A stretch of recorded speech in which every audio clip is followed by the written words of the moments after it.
이번 영상은 가바사와 시원이 쓴 당신의 뇌는 최적화를 원한다에서 인생의 장기 목표든 단발성 단기 목표든 자신이 원하는 목표를 이루며 행복한 삶을 살아가는 묘책으로 뇌 과학을 이용한 방법을 소개해 드립니다. 저도 드림보드를 만들며 내 꿈에 어떻게 접근하는 것이 좋을지 고민했던 경험이 있는데 이 영상이 적절한 지침이 되리라 생각합니다. 그럼 본문 내용을 요약하여 읽어드립니다. 동화 파랑새 속 치르치르와 미치르 남매는 꿈에서 행복의 상징인 파랑새를 찾으러 미래의 나라로 가지만 결국 찾지 못한다. 집으로 돌아온 두 사람은 그제야 깨닫는다. 집에서 기르던 비둘기가 바로 행복을 상징하는 파랑새라는 것을. 뇌과학적으로 생각하면 행복은 뇌 안에 있다고 할 수 있다. 인간의 뇌에는 도파민이라는 행복을 만드는 물질이 존재하는데 이 물질이 분비될 때 우리는 행복을 느낀다. 도파민은 목표를 달성할 때 분비된다. 내가 하는 일이 잘 풀려서 해냈다라는 성취감을 느끼면 그때 도파민이 분비되며 우리는 행복에 젖는다. 참고로 도파민은 목표나 계획을 세울 때부터 분비된다. 목표를 세울 때 마음이 들뜨고 동기부여가 되는 것은 이 때문이다. 의욕이 나지 않아 힘든 사람은 이제부터 소개할 도파민을 분비시키는 방법을 꼭 실천해보자. 도파민은 중뇌의 신경핵에서 생성된다. 중뇌의 측자핵을 자극하면 그 즉시 도파민이 분비되어 쾌감이 느껴진다. 더 강한 쾌감을 얻기 위해 그 다음에도 같은 행동을 하려는 동기부여가 강화된다. 그러므로 도파민은 인간의 학습, 행동에 대한 동기부여, 환경 적응과 밀접한 관련이 있다. 의욕이나 동기는 측자핵이 흥분했을 때 높아진다. 또한 측자핵의 뉘려는 보상을 얻을 수 있는 자극을 받으면 흥분한다.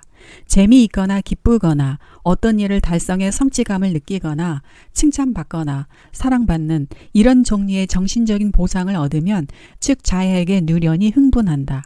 누구나 충분한 보상을 받지 못하면 일할 마음이 나지 않는 법이다. 뇌도 마찬가지다. 충분한 보상을 받지 못하면 도파민이 나오지 않는다. 그러므로 뇌의 의욕이 생기게 하려면 의식적으로 보상을 주면 된다. 그 결과 행동과 쾌감이 연결된다. 특정한 행동을 하면 쾌감을 얻을 수 있다고 뇌가 기억하는 것이다.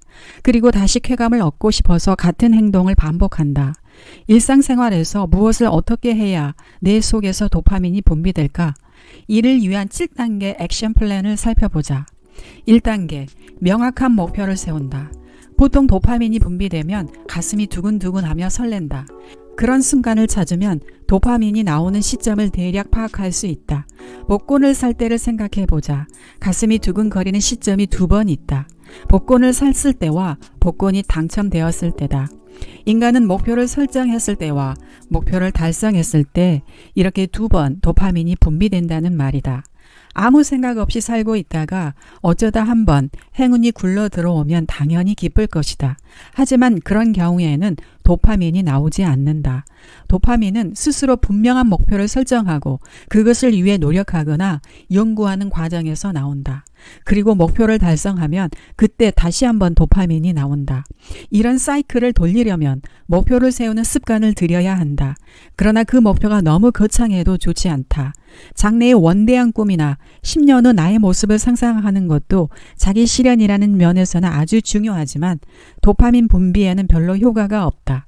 그보다는 단기간에 이룰 수 있는 작은 목표를 세워서 목표를 달성하는 과정을 여러 번 되풀이하며 마침내 큰 목표를 달성하는 것이 효율적이다.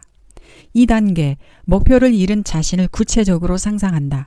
흔히 목표를 또렷하게 상상하면 그 목표를 이룰 가능성이 높아진다고 이야기한다. 이는 과학적으로도 맞는 말이다. 구체적인 상상은 도파민을 분비시키고 동기부여를 해서 성공 확률을 높이기 때문이다. 의식적으로 그리고 가능한 한 명확하게 상상하는 것이 핵심이다. 목표를 달성한 자신을 상상할 때 얼마나 가슴이 두근거리고 설레는지에 따라 도파민 분비량이 달라진다. 당연히 목표를 달성할 확률도 달라질 것이다. 내가 원하는 긍정적 이미지를 동영상으로 만들 수 있을 정도로 구체적으로 상상해 보라. 그게 어디 쉬운 일인가? 하고 피식거릴 수도 있겠지만 그 정도로 자세히 상상해야 효과가 있다. 꿈은 생생하게 상상하는 순간 실제로 절반은 이루어진 것이나 다름이 없다.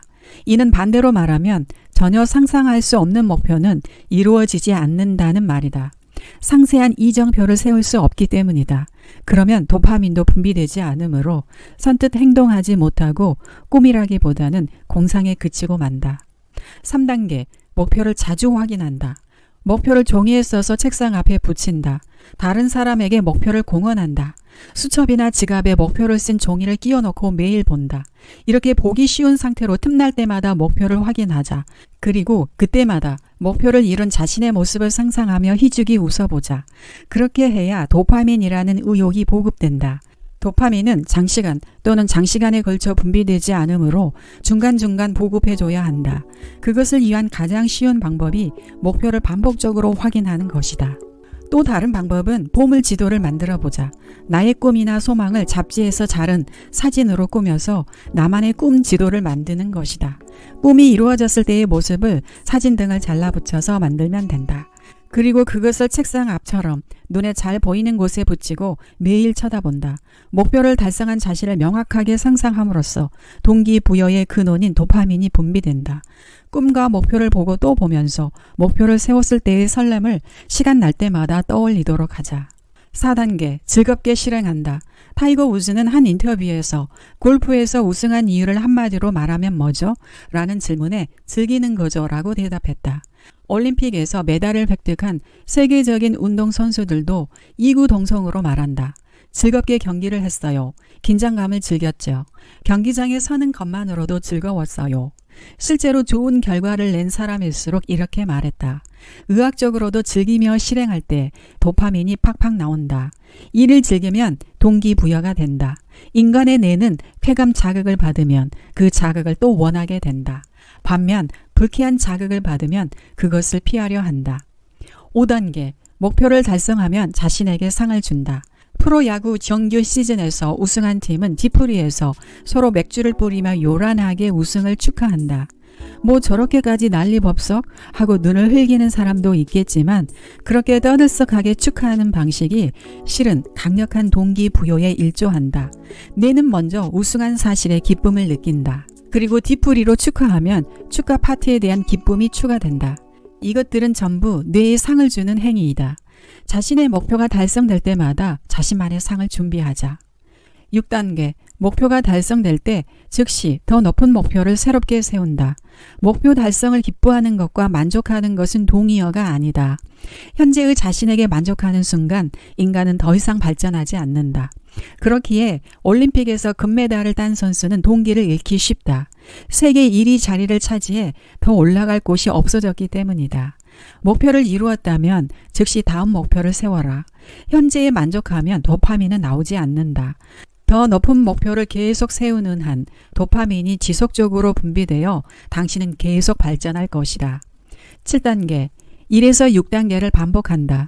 먼저 목표를 달성한 쾌감을 얻는다. 그 뒤 더 어려운 목표를 세우고 그것도 달성하여 더 큰 쾌감을 얻는다. 그리고 이 과정을 계속 반복한다.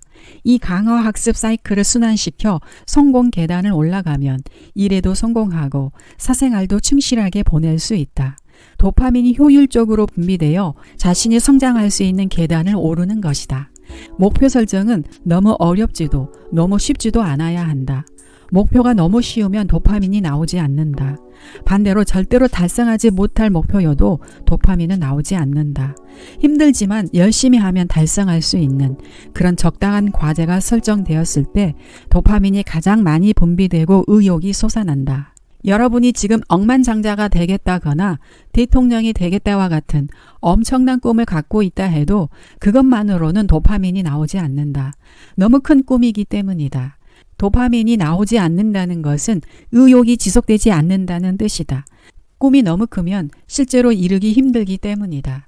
그보다는 큰 목표에 도달하기까지의 첫걸음을 지금 달성할 수 있는 작은 목표로 설정하자. 예를 들면 이런 식이다. 억만장자가 된다가 아닌 월 수입을 10만 원 늘린다. 대통령이 된다라는 말보다 선거 자원봉사자가 된다라는 말처럼 현재 자신의 능력을 감안해서 노력하면 충분히 도달할 수 있는 목표를 설정했을 때 동기부여가 된다. 목표는 작은 걸음으로 높이 오르는 계단식으로 당장 실현 가능한 목표를 설정하자. 지금까지 가바사와 시온이 쓴 당신의 뇌는 최저가를 원한다 라는 책에서 알려드립니다. 이 책은 우리 뇌에 존재하는 7가지 호르몬에 의한 우리의 생체의 리듬의 변화를 알려주고 그 활용 방법을 전해줍니다. 이 영상은 우리가 목표를 세울 때 뇌과학적 측면을 고려하여 어떤 방식으로 목표를 세워야 효과적으로 목표를 달성할 수 있는지 보여줍니다.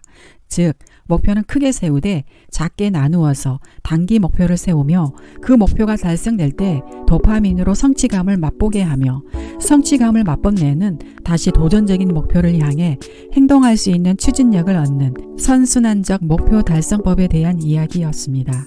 여러분의 성공과 행복을 응원합니다. 부비북이었습니다.